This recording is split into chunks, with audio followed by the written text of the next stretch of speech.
오늘 전도의 기쁨과 믿음의 축복이라는 제목으로 함께 은혜를 나누고자 합니다. 사람은 감격적인 일이 있으면 그것을 다른 사람에게 전하기 마련입니다. 예전에 오늘날처럼 의료보험이나 모든 병원 시설이 잘 되어 있지 않은 그때 시골에서 농사를 짓는 사람이 삽에 잘못 정강이를 찧어서 부상을 입었어요. 그런데 그 옛날에는 병원을 잘 가지 못합니다. 그래서 빨간 약만 바르고 그냥 치료되기를 기다리는데 이게 낫지 않고 자꾸 붓고 아프기 시작합니다. 그래도 그걸 참고 열심히 일하다가 도저히 참을 수가 없이 다리가 아프고서 할 수 없이 큰 대처에 나가서 큰 도시의 병원에 찾아갔더니 병원 의사가 깜짝 놀라면서 어찌 이렇게 다리가 썩도록 그대로 놔뒀느냐고. 지금 뼈가 썩었으니까 다리를 잘라야 된다고. 그러자 그 농사 짓는 분이 아니 다리를 자르면 내가 농사를 어찌 지으란 말입니까? 아니 농사 짓는 것보다 사람이 살아야 되지 않습니까? 그렇게 의사가 얘기해도 농사 짓는 사람 아니 농사 짓는 사람이 농사를 안 지으면 사는 것이 그게 무슨 사는 거냐. 난 다리 못 자른다. 그래서 다시 집으로 내려왔어.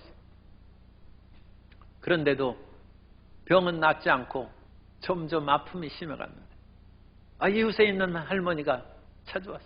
옛날에 우리 아버지도 다리를 그와 같이 삽에 찍어가지고 다쳤는데 저 들에 있는 그런 풀을 찍어다가 이겨 바르가지고 나왔다.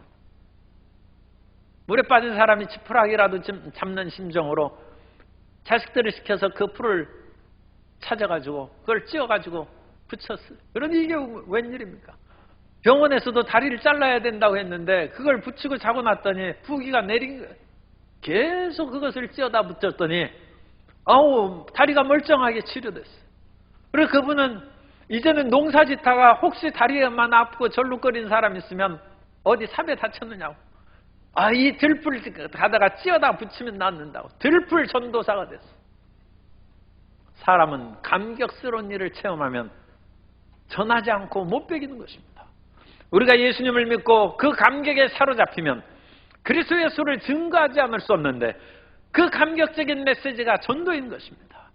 우리가 전도는 물론 사명으로 하는 것도 있지만 그 마음에 솟아나는 감격으로 전도하는 성도 여러분 되시기를 주님 이름으로 축복합니다. 그래서 첫 번째 복음 전도자가 되는 그런 사람은 하나님의 치료를 받은 사람. 하나님의 치료를 받으면 예수님을 믿고 내가 병에서 나음을 받았다고 전하기 마련인 것입니다. 예수님께서 어느 날 맹인들을 치료하셨습니다. 마태복음 9장 28절 이하에 보면 예수께서 집에 들어가심에 맹인들이 그에게 나아오거늘 예수께서 이르시되 내가 능히 이 일을 할 줄을 믿느냐? 대답하되 주여 그러하오이다 하니 이에 예수께서 그들의 눈을 만지시며 이르시되 너희 믿음대로 되라 하시니 그 눈들이 밝아진지라. 예수께서 엄히 경고하시되 삼가 아무에게도 알리지 말라 하셨으나 그들이 나가서 예수의 소문을 그 온 땅에 퍼뜨리며. 예수님께서는 복음의 말씀을 증거하러 이 땅에 오셨는데 이제 사람들이 병만 고치러 올까 싶어가지고 일단 비밀로 하라고 했는데 그 사람들이 견딜 수가 없어요. 그래서 온 땅에 우리가 눈이 멀었었는데 예수님께서 우리 눈을 만지시며 기도하시자 우리 눈이 밝아졌다. 전도하며 다녔다. 예수님의 치료를 받고 그리스도의 위대한 역사를 증거하는 성도 여러분 되시기를 주님 이름으로 축복합니다. 또 우리가 그냥 모태에서부터 또는 평범하게 예수님을 믿는 것도 굉장히 놀라운 기적이죠. 그런데 너무 괴롭고 힘들어서 삶과 죽음을 오락가락 하다가 예수님을 믿으면 이 사람은 뜨거운 전도자가 됩니다. 예수님께서 거라사인 갈릴리 건너편이 이제 거라사에 있는 땅인데 거기를 가자 귀신 들린 사람이 쫓아왔어요. 군대 귀신 들려가지고 어찌나 그 귀신이 그 사람을 괴롭게 하는지 너무 괴롭고 사는 것이 힘들어서 무덤 사이에서 돌로 자기 몸을 찧으면서 그렇게 살아가는 처참한 인생인데 예수님께서 그 귀신을 쫓아주시자 그 사람이 마음에 평안하고 멀쩡한 사람이 되어서 예수님 앞에 앉았어요. 누가복음 8장 38절 이하에 보면 귀신 나간 사람이 함께 있기를 구하였으나 예수께서 그를 보내시며 이르시되 집으로 돌아가 하나님이 내게 어떻게 큰 일을 행하셨는지를 말하라 하시니 그가 가서 예수께서 자기에게 어떻게 큰 일을 행하셨는지를 온 성내에 전파하니라. 우리가 지난 4, 5월에 예수님을 증거하는 전도 새가족 소청 행복나눔 전도대회를 했는데 이 한두 사람 모셔오기도 그게 힘들어요. 그런데 이와 같이 귀신 들렸다가 치료받은 사람은 온 성내, 동네방네 안 간 것이 없이 그리스도를 증거한다. 예수님을 그 죽음의 고통에서 마음의 괴로움에서 건져내 주셨으니 만나는 사람마다 복음을 증거합니다. 사마리아의 수가성의 우물가에 어떤 여인이 살고 있었는데 예수님께서 평소에는 예루살렘에서 동쪽으로 쭉 내려가면 여리고고 여리고에서 요단강을 건너면 요단길이 나타나서 이 요단길로 쭉 강을 따라 올라가면 이제 북쪽으로 올라가는 거예요. 그래서 벳산 정도까지 가서 강을 건너가면 이제 갈릴리로 들어갔습니다. 예수님께서 또는 유대인들은 그 길로 다녔어요. 왜냐하면 예루살렘에서부터 곧바로 산지길로 쭉 올라가면 곧바로 갈릴리 가는데 그 길을 사용 안 합니다. 그 길은 쉽고 편한 길인데도 불구하고 이용 안 하는 것은 가다 사마리아인들을 만나기 때문에 사마리아인들을 만나면 길이 먼 것보다 훨씬 마음이 편치 않아요. 안 가는 것입니다. 그런데 예수님께서 어느 날은 유대인들이 가지 않는 사마리아의 길로 가시다가 그 수가성의 우물가의 여인을 만났어요. 예수님께서 사실 전도하러 가신 것입니다. 그러면서 딴 사람들은 아침에 물을 길러 오지 뜨거운 한낮에 물을 길러 오지 않습니다. 그런데 그 여인은 사람이 하나도 없는 그때 물을 길러 나오는 거예요. 그 여인은 사람 만나고 싶지 않아요.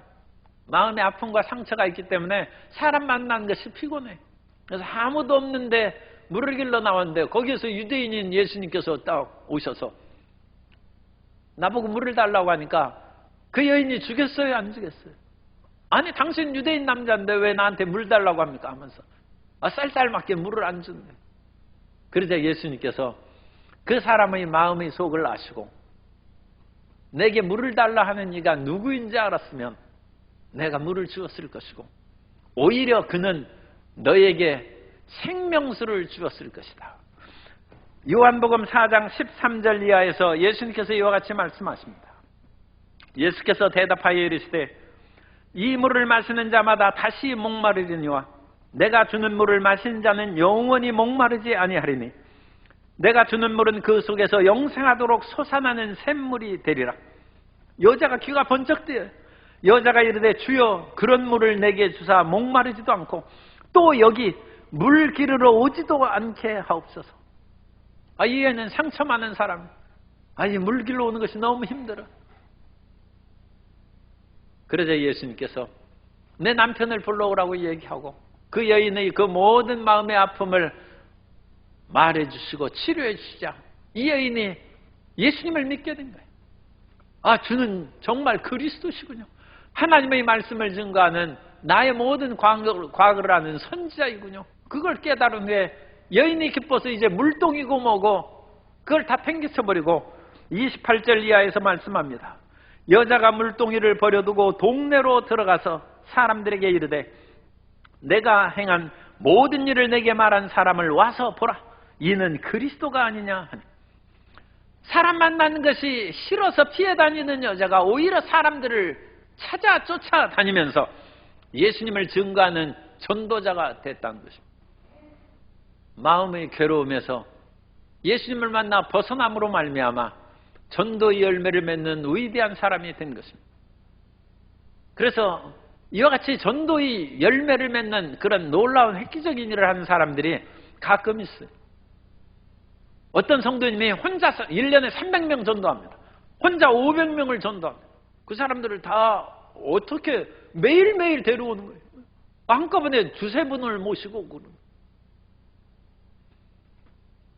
오늘 우리가 눈이 보이지 않는 상태에서 눈이 열렸거나 귀신이 떠나가거나 삶의 비탄과 괴로움에서 건짐받아서 예수님을 믿었으면 당연히 그것은 하지 말라고 해도 전도하거니와 그렇지 않고 우리가 평범한 가운데 예수님을 믿었다 할지라도 예수님을 전해야 될 줄로 믿습니다.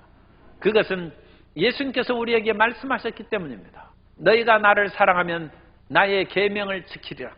그 예수님의 계명은 예수님께서 마지막 십자가의 모든 사명을 이루시고 승천하기 직전에 명령을 주셨습니다. 그 명령은 마가복음 16장 15절에 또 이르시되 너희는 온 천하에 다니며 만민에게 복음을 전파하라고 명령하신 것입니다. 그러므로 우리는 우리 마음 가운데 특별한 감격적인 일이 없다 할지라도 예수님을 믿는 사람으로서 이 복음의 명령을 수행하는 충성된 자녀가 되어야 될 줄로 믿습니다. 27살 된 처녀가 인도 선교사로 서원을 했어요. 인도 선교사로 이제 가려고 하는데 어머니가 병이 들었어요. 그래서 병든 어머니를 그냥 놔두고 떠날 수가 없어서 간호를 하는 사이에 3년의 세월이 흘렀어요. 그리고 어머니 돌아가셨어요. 그래서 이제 떠나야 되겠다 해서 그 처녀가 다시 짐을 싸고 자기 큰 언니에게 이제 작별 인사를 구하러 갔는데, 이게 웬일입니까? 언니가 병상에 누워있는 거예요. 이게 웬일입니까? 보니까 형부는 초췌하고 애들은 5이나 있는데 이 젊은 언니가 돌아가시려고 하는 거예요. 그래가지고 극진히 간호를 했는데도 언니가 돌아가셨어요. 그런데 그 형부는 또 언니를 너무 사랑해가지고 언니가 죽자 자기도 죽었어요. 그래가지고 졸지에 5명이 고아가 된 거예요. 이 5명의 고아가 이모 하는데 이거 놔두고 어린 애들을 놔두고 나 인도 선교사 간다 해가지고 뿌리치고 갈 수가 없어서 할 수 없이 이모 엄마가 돼가지고 애들 키우느라고 청춘을 다 보냈어요. 그래가 15년이 지났어요. 애들이 어느 정도 컸는데 이제 나이가 50이 가까우니까 자기가 인도 선교사로 갈 엄두가 나지 않는데, 항상 그 사람은 내가 처녀 때부터 난 인도 선교사를 가려고 했는데 이 이모 엄마가 너희들 때문에 내가 못 갔다. 너희들이 그걸 책임져야 된다. 5명의 조카 가운데 3명이 인도 선교사로 떠났습니다. 하나님께서 그 시간을 늦추기는 했지만 그 3명의 조카들을 하나님의 부르심을 통해서 믿음의 선교사로 세워주셔서 인도 지역으로 보내신 것입니다. 오늘 우리는 하나님의 말씀을 준행하고 그것을 지키는 삶을 살아가야 될 줄로 믿습니다. 그것이 인생의 본분이라고 얘기했습니다. 우리가 인생을 살아갈 때 청년에게 모든 하고 싶은 일을 내 마음대로 하라는 것입니다. 그러나 나중에 그 일에 대해서 하나님이 너에게 물을 줄을 알라고 했어요. 하나님이 너 인생 무엇하며 살아왔는지 그걸 물으신다는 것입니다. 그래서 우리 인생의 본분은 하나님께서 우리에게 주신 사명을 수행하는 것입니다. 그런데 이 사명을 수행하는 것 가운데 하나인 선교 일을 감에 있어서 그것이 쉬운 일이 아닙니다. 마태복음 10장 16절에 보면 예수님께서 보라 내가 너희를 보냄이 양을 이리 가운데로 보냄과 같도다. 그러므로 너희는 뱀같이 지혜롭고 비둘기같이 순결하라. 예수님께서도 제자들을 복음 전파하러 보내는데 양들을 이리 가운데로 보내는 것 같다고 했어요. 이 양이 이리 가운데 들어가면 이리가 잡아먹죠. 전도하는 것이 그만큼 어렵고 위험하고 힘들다는 것이죠. 그렇기 때문에 양인 우리가 이리와 같은 이 세상에 나가서 복음을 증거하려면 뱀처럼 지혜롭고 비둘기처럼 순결해야 돼요. 우리 교회 교육은 세상 교육과 달리 이 2가지 교육을 해야 됩니다. 세상의 교육은 다른 사람을 이길 수 있는 지혜로운 교육을 시켜요. 그래서 머리두고 지혜롭게 이 세상을 이기고 승리하라는 것입니다. 그런데 순결하라는 교육을 하는 거예요. 그래서 지혜로운 사람이 거짓말을 무지하게 잘해요. 그래가지고 순수하지를 못해요. 그런데 교회 교육은 그러면 안 됩니다. 교회 교육은 순수한 것을 가르쳐요. 그런데 어떤 교회는 그냥 순수하게만 가르치는데 그러면 안 돼요. 교회도 뱀처럼 지혜로워야 돼요. 예수님의 말씀이에요. 우리는 이 세상 속에서 양인데도 이 일 가운데 복음을 증거해야 되기 때문에 지혜로워야 됩니다. 지혜로워야 되고. 그러나 세상 사람들이 지혜와 다른 것은 우리는 비둘기같이 순결하라는 거예요. 그래서 마음의 진실을 가지고 머리에는 지혜가 넘치는 하나님의 일꾼일이 되어서 전도의 길을 걸어가야 되는 것입니다. 그럼 우리가 이와 같이 지혜와 순수함 두 가지를 가지고 전도해야 되는 까닭은 두 번째로 이 세상에서는 영적 전쟁인 전도의 길을 걸어가야 되기 때문입니다. 우리가 전도하는 것은 영적 전쟁이라는 것입니다.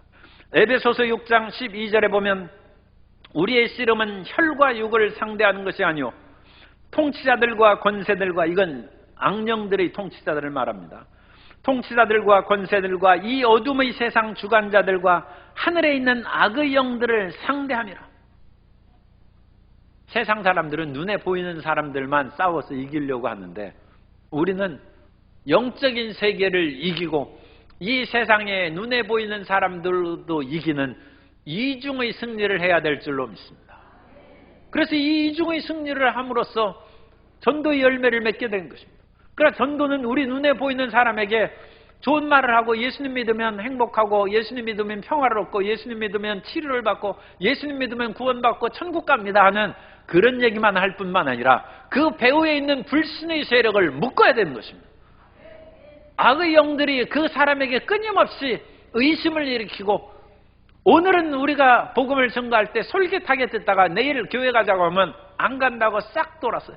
왜냐하면 그 배후에 있는 흑암의 세력을 묶지 않았기 때문입니다.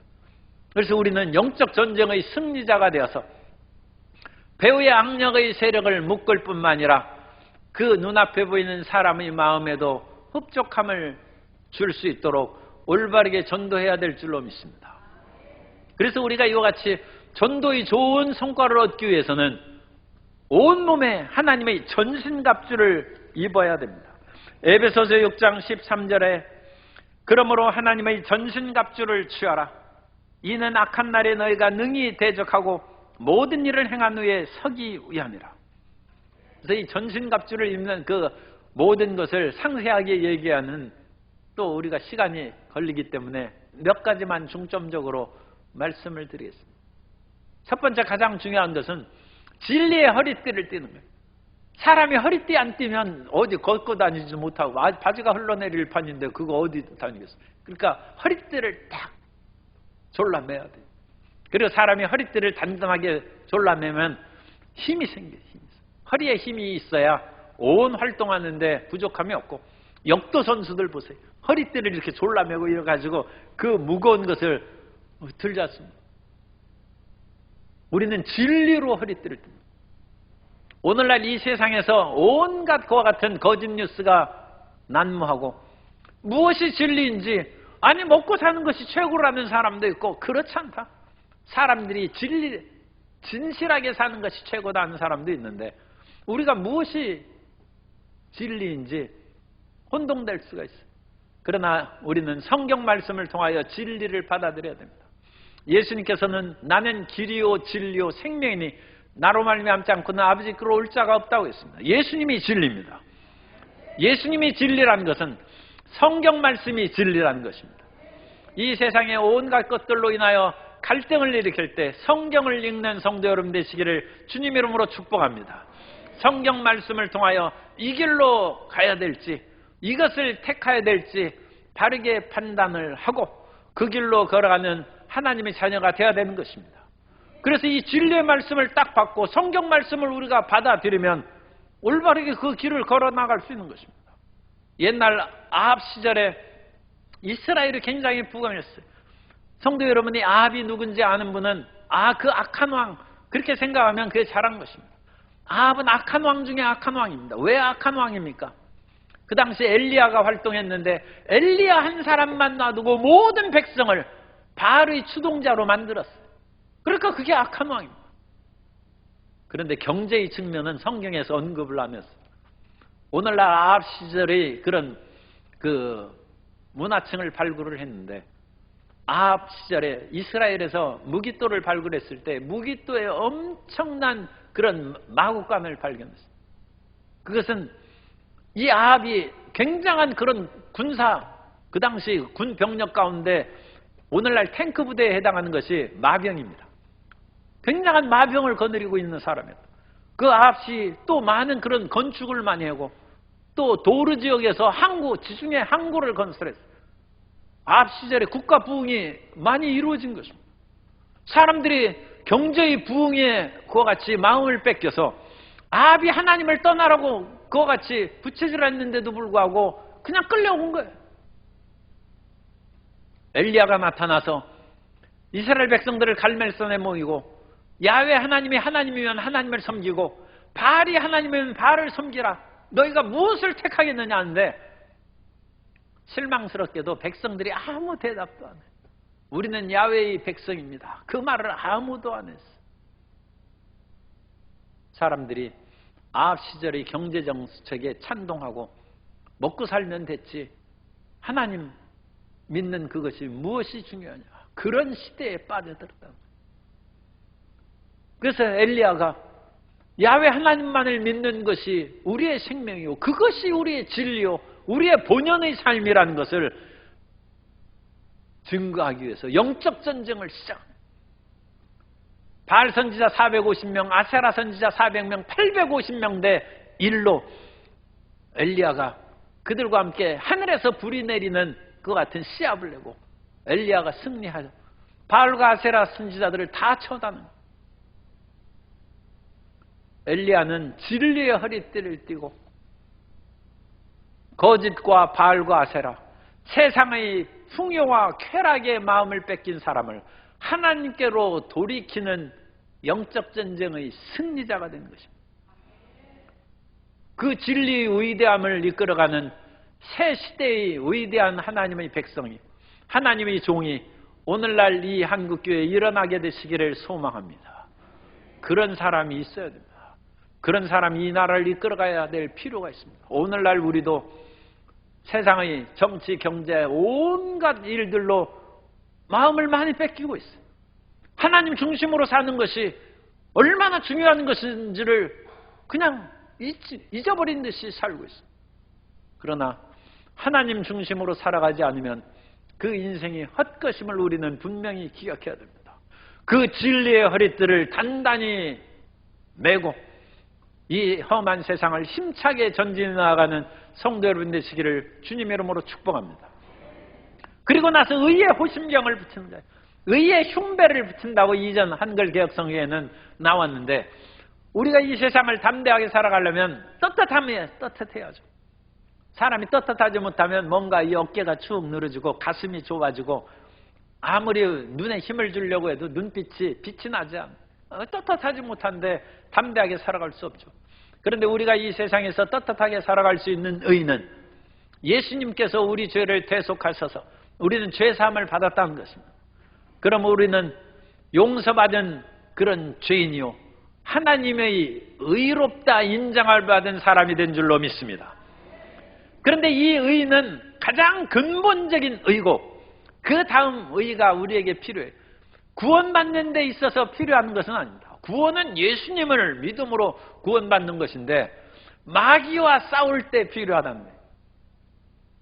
우리가 의가 있고 떳떳해야 귀신 보고 나가라 할 때 귀신이 듣는데 귀신이 순수하게 나가지 않습니다. 왜냐하면 귀신은 그 사람에게 붙어서 온갖 마치 dimdim물처럼 그 사람의 자양분을 뽑아먹고 살아가는데 귀신이 순수하게 나가겠습니까?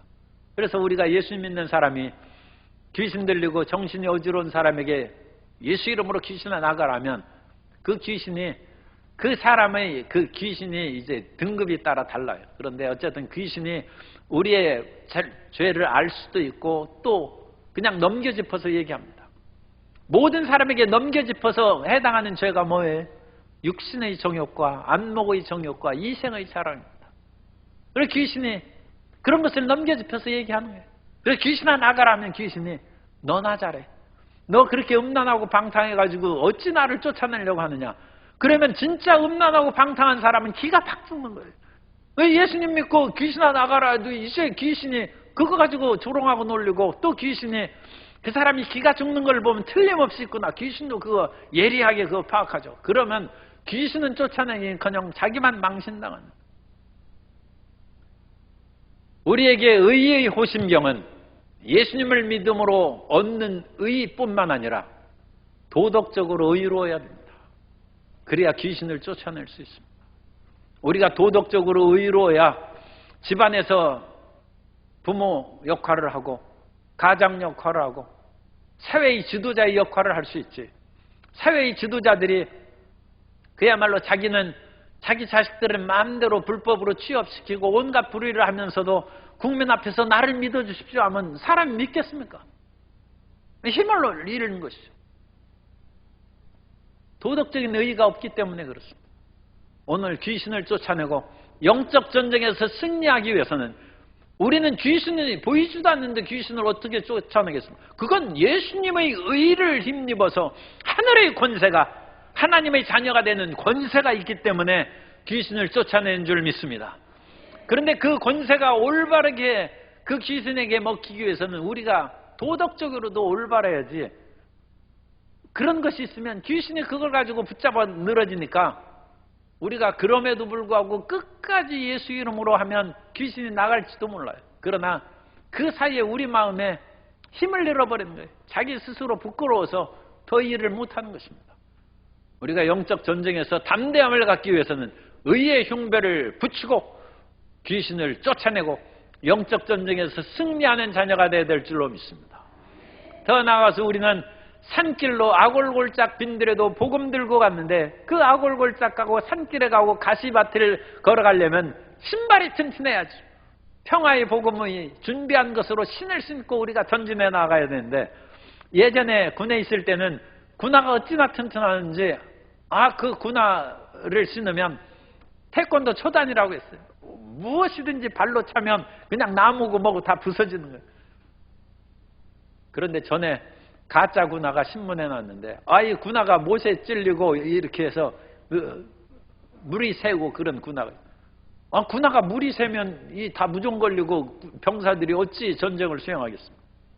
그리고 그렇게 가짜 군화를 만들어 판 사람들의 이야기가 전에 있었습니다만 진짜 군화를 잘 만들면 그야말로 고무 장화 신는 것처럼 물이 침투하지도 않아.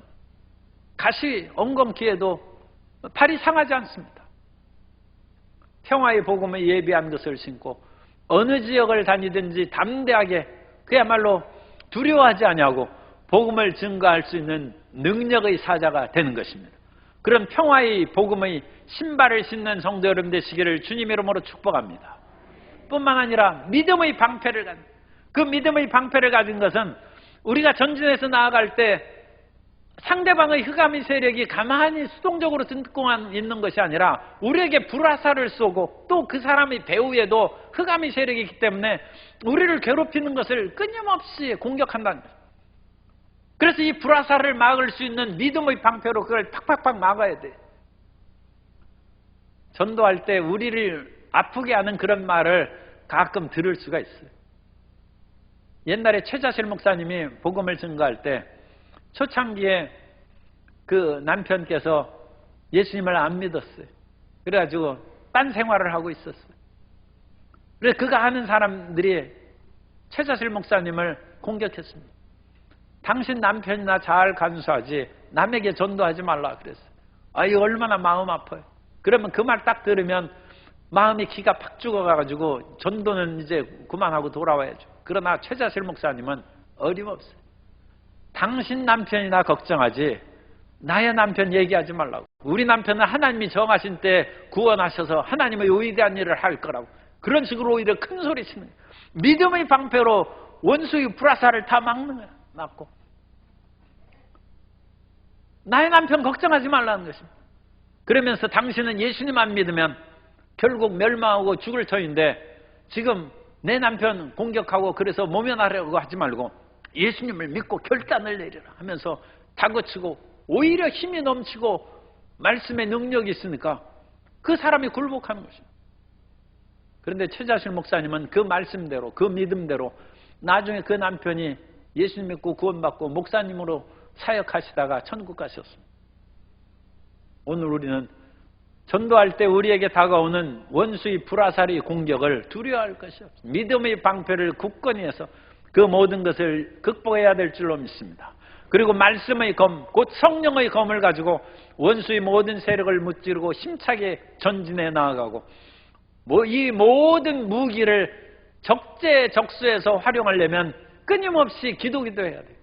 오늘은 이 사람에게는 이 말씀을, 다른 때에는 저 말씀을, 지금 이 사람은 아프니까 치료의 말씀을, 저 사람은 물질의 문제가 있으니까 물질의 해결의 말씀을 증거한다. 그 기도를 통하여 그때마다 주시는 지혜로 영적 전쟁에 나아가면 승리하는 하나님의 자녀가 될 줄로 믿습니다. 세 번째로, 우리는 이와 같이 영적 전쟁에서 승리하는 전도를 하면 오늘의 세 번째, 오늘의 축복과 내일의 소망을 준다는, 이 복음 전도는 과거를 묻지 않습니다. 이 과거를 묻지 않는다는 것은 모든 사람이 죄를 범하였음에 하나님의 영광에 이르지 못하기 때문에 모든 사람은 죄인이에요. 모든 사람이 그러니까 죄사함을 받아야 돼요. 그러므로 과거에 얼마나 험한 죄를 지었든지 조금 적게 죄를 지었든지 그것이 문제가 아니라 오직 우리가 하나님 앞에 나와서 우리 죄를 자백하면 저는 미쁘시고 의로사 우리 죄를 사하시고 모든 불의에서 우리를 깨끗하게 해주신 것을 믿으시기 바랍니다. 그러므로 우리 과거를 묻지 않아요. 존 뉴턴은 노예선 선장이어서 수많은 노예를 붙잡아다 팔고, 이거 엄청난 죄죠. 인신매매하는 거 아닙니까? 병든 사람, 그런 사람은 바다에 버리기도 했어요. 그 사람이 뭐 직접 버리지는 않았을지라도 이런 그런 끔찍한 일을 행했어요. 그러나 그분이 예수님을 믿고 나서 하나님께서 나 같은 죄인을 살리셨다. 나는 정말로 인생에 어떻게 살아야 되는지 모르고 돈만 버는 것만 알아서 살아왔는데 이제 주님께서 나의 삶의 길을 열어주셨다. 이전에는 알지 못했으나 이제 길을 찾았고, 어메이징 그레이스라는 찬송가의 가사입니다. 나 같은 죄인 살리신, 거기에 보면 이제 내가 길을 찾았다. 이전엔 내가 아무것도 볼 수 없는 사람이었지만 이제 광명을 찾았다. 빛을 찾아서 갔다. 하나님께서는 우리의 모든 과거를 묻지 않으시고 우리가 예수 그리스도의 은혜 앞에 죄를 자백하고 용서받기를 원하십니다. 그러면 주님께서는 용서해 주시고 우리를 새 사람으로 만들어 주시고 오늘의 문제를 해결해 주십니다. 예수님 믿고 나중에 죽어서 천당 가는 것만을 복이라고 생각하지 않습니다. 주님께서는 천국의 복을 이 지상에서 미리 맛보게 해 주십니다. 그것이 삼중 축복입니다. 우리의 영혼이 잘된 같이 범사에 잘되고 강건한 복을 내려 주신 것입니다. 그래서 몸이 아픈 사람이 교회에 나와 기도해야 됩니다. 교회는 병을 고치는 곳입니다. 어떤 사람은 교회는 왜 병원에 가야지 교회가 병 고치는 곳이냐 묻는데 그렇지 않습니다. 예수님께 각색 병자 걸린 사람들이 무수히 몰려들었다고 성경에 계속 기록되어 있습니다. 그리고 주님께서는 나의 말씀만 들으라 말씀하시지 않냐고 모든 병자를 고쳐주셨다고 했습니다. 예수님은 어제나 오늘이나 영원토록 동일하신 분이므로 오늘도 우리 병을 고쳐주실 줄 믿습니다. 예수님을 믿으면 오늘이 축복이 있습니다. 예수님께서는 오병이의 기적을 행하셨습니다. 오늘 우리 배고픈 밥의 문제, 물질의 문제, 직장의 문제를 주님께서 오늘 우리에게 해결해 주실 줄 믿습니다. 우리의 삶의 길에 형통한 복을 내려주시고 우리의 모든 대인관계의 마음의 불안도 해결해 주시고 주저주저하는 마음에 평안함을 주시고 굳세고 담대하게 나아가게 해주실 줄 믿습니다. 나병 환자가 찾아와서 그 사람은 주저주저하면서 만일 주님께서 원하시면 내 병을 고쳐주실 수 있습니다. 다른 나병 환자는 나를 고쳐주십시오 부르짖었는데 이 사람은 너무 떨리고 마음이 소심해서 고쳐달란 말도 못해. 그때 예수님께서는 그 환자에게 손을 대시며 내가 원하노니 깨끗함을 받으라. 주님께서는 우리를 도우시고 우리의 여린 마음도 치료하시고 상한 갈대를 꺾지 아니하고 꺼져가는 등불을 끄지 않는 좋으신 하나님이십니다. 그 은혜로 평화를 주실 줄 믿습니다. 이것이 우리에게 주시는 오늘의 축복입니다. 더 나아가서 우리는 미래의 영생을 얻는다고 말씀하는데 사람은 죽으면 그뿐이라고 불신자들이 많이 얘기하는데 죽으면 그뿐이 아닙니다. 죽으면 심판이 있다고 성경에 말씀합니다.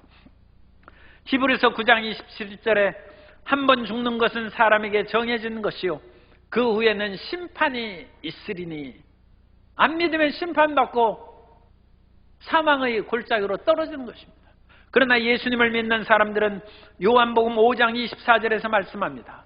내가 진실로 진실로 너희에게 이르노니 내 말을 듣고 또 나 보내신 이를 믿는 자는 영생을 얻었고 심판에 이르지 아니하나니 사망에서 생명으로 옮겼느니라. D.L. 무디 목사님을 아시죠? D.L. 무디 목사님이 이제 늙고 몸이 연약했어요. 그때 어느 날 목사님이 성도님들을 불러 모으고 말씀을 했습니다. 여러분, 어느 날 우리 신문에 D.L. 무디 목사가 죽었다는 사망 기사가 날지 모르는데 그 기사를 볼 때 여러분 절대 믿지 마십시오. D.L. 무디 목사는 신문에서는 사망했다고 했지만 나는 죽은 것이 아니라 나는 옮겨진 사람입니다. 나는 천국에 옮겨진 사람이 되어서 더 풍성한 생명을 누릴 것입니다. 나의 연약하고 늙은 몸이 변하여 젊고 활기찬 몸으로 변했을 것이요. 다시는 죄악이 나를 유혹하지 않는 거룩한 몸이 되었을 것이고 나는 예수님과 함께 영원히 사는 사망에서 벗어난 영생의 몸이 되었을 것입니다. 그러므로 성도 여러분, 무디 목사가 죽었다는 사망 기사를 보고 놀라거나 그런 것을 조금도 두려워하지 말고 그것은 거짓된 것이다. 그는 육신은 비록 이 땅에서 묻혔으나 진짜 생명으로 풍성하게 얻게 되었다는 것을 믿으라고 얘기했습니다. 오늘 우리에게 주신 이것이 영생의 소망이 있습니다. 오늘날 우리가 예수님을 믿고 새로운 삶을 얻으면 과거의 죄악에서 벗어나고 현재의 축복을 누릴 뿐만 아니라 영원한 생명을 얻는 하나님의 자녀가 되는 것입니다. 그 축복이 우리에게 있은즉 이 축복에 참여하지 못한 우리의 가족과 이웃 친척들에게 그리고 온 세계의 비탄과 좌절에 빠진 사람에게 생명의 복음을 증거하는 우리 모든 성도님 되시기를 예수님 이름으로 축원합니다.